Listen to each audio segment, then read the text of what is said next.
all of the communion supplies, most of them anyway, are in this cupboard. This is the communion cupboard under the microwave. So what you're going to need out of here is this. It will be under there. You're going to need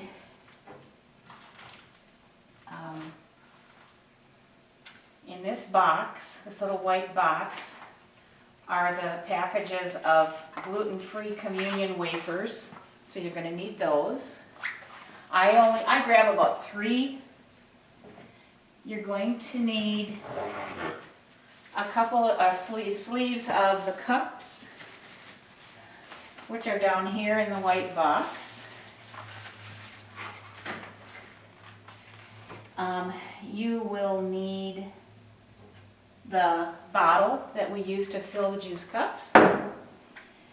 And then you will also need a cover for the elements when they're up on the altar. You're going to need to grab two of these, which are kept right next to the microwave.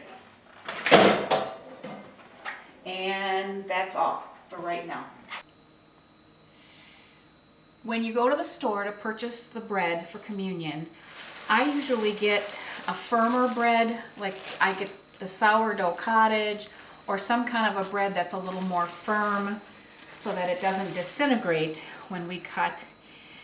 I usually will grab a couple pieces at a time, cut off the crusts, and then you can feed them to the birds or make croutons out of them, whatever you like to do. Set those aside. And then with your knife, I kind of just cut, split it into little squares. And then I just cut until you have squares that aren't too small, but that will fit in the little plastic cups. And then open up a Ziploc bag and just put them all in the Ziploc bag. Make sure that you get it airtight when you seal it so the bread doesn't dry out. You can do this at home the day before, or you can do it at church on Sunday morning. One thing is, if you're going to, I wouldn't put it in the freezer because the bread tends to get very dry, and when you put it in the cups and it's sitting out for 30 or 40 minutes during church, it can turn really hard and it's more like eating a crouton instead of a bread cube. So that would be my suggestion for you. And we'll talk about the little loaves of bread later. That's it. When you come to get the bread that goes on the plate up at the altar, there are going to be some rolls in the refrigerator. So just take one roll out of the bag,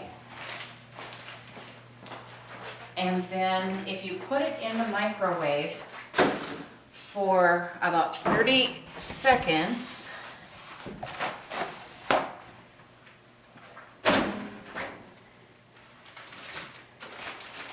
okay, just take one out of the bag, stick it in the microwave. I'm not going to really do it, but if you put it in here for 30 seconds, then when you pull it out, it'll be soft enough, it's unthawed, and then you can take a knife out of the knife block there that I can't reach and turn it upside down and just slice through the bottom, not all the way through, but just through the bottom, so that when Pastor picks it up, it'll be easier for her to break.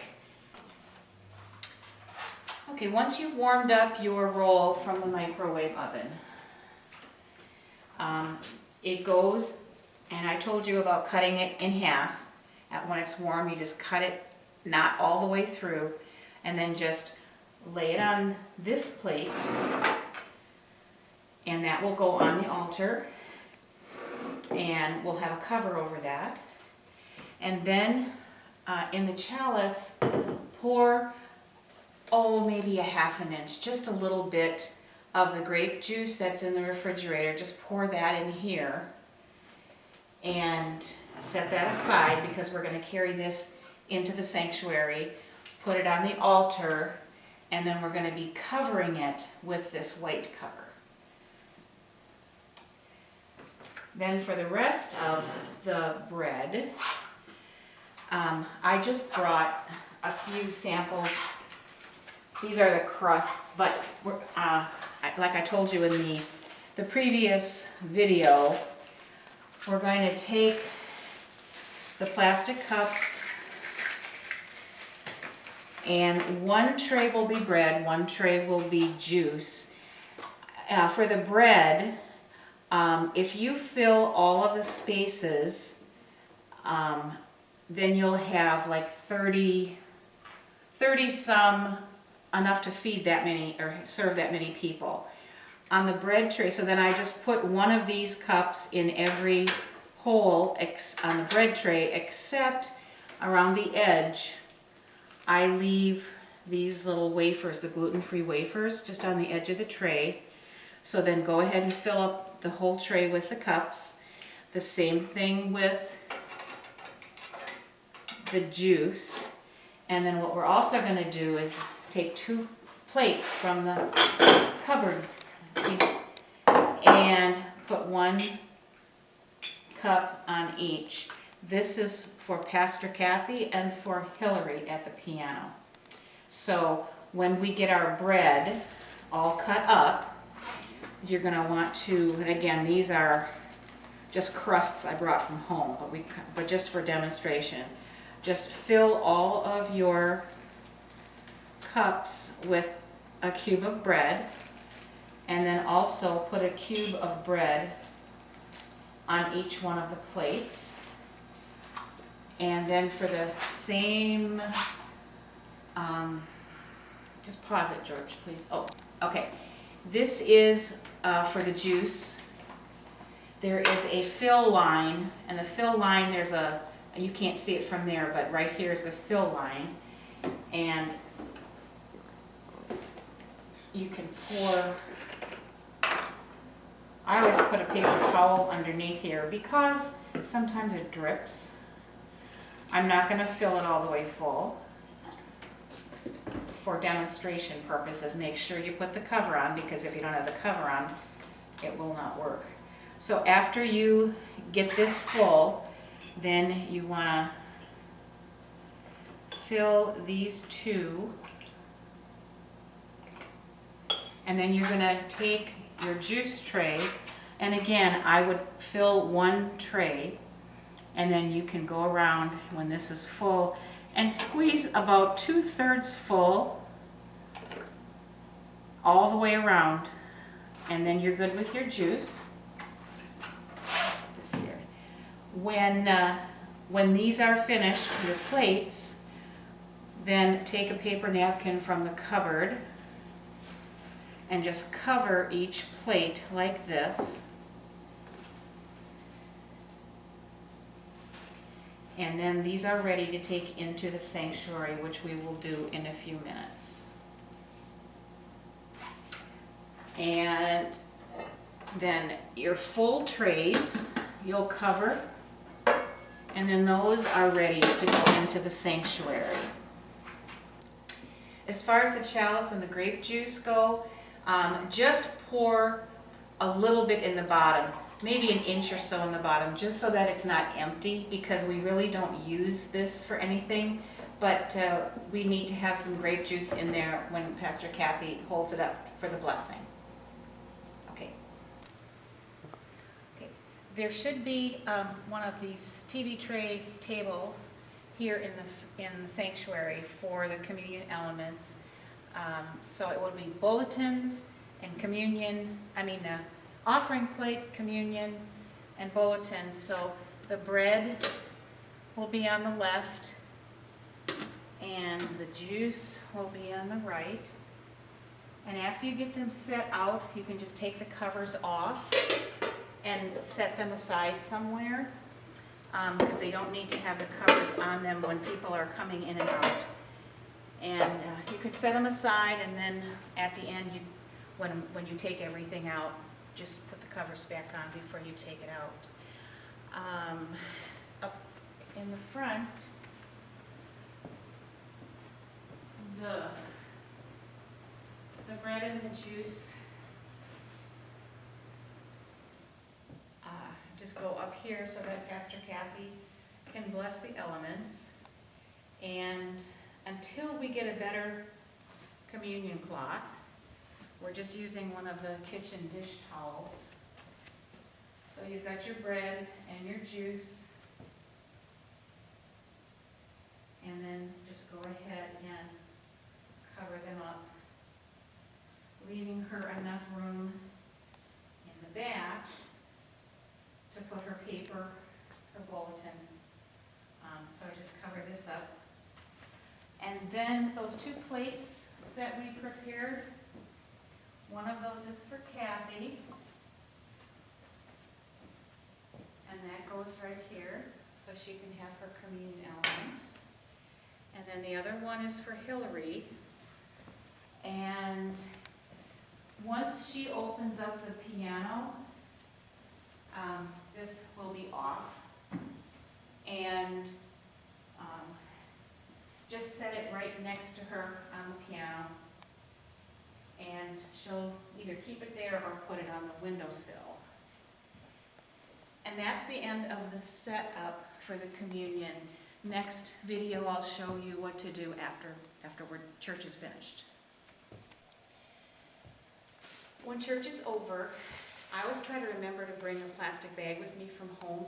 If you forget it, there's some in the kitchen storage cupboard hanging on that back door. Or you can grab a Ziploc bag at the audiovisual table for putting the used cups. So just go around and check all the little cup holders, make sure you get all the dirty ones, and you can throw them in here, or you can, if you don't have that bag, you can put them in here. And Hillary will usually take her plate and cup and set it over on the table by the trays. Pastor Kathy's is usually still sitting here, so you just pick it up. Her plate will be empty. You just take her cup and stuff and put it in here. And then this stuff just goes back into the kitchen. Grab the trays and just take everything back into the kitchen. And now we'll go in there and I'll tell you what to do to finish up. Okay, when you're all done, gather all your stuff from the sanctuary and bring it back in here. The juice, we can just toss, and then we're going to have to wash these. And the bread, the one that you cut in half and she used to break apart, you can take it home, give it to your birds, or do whatever you like with it.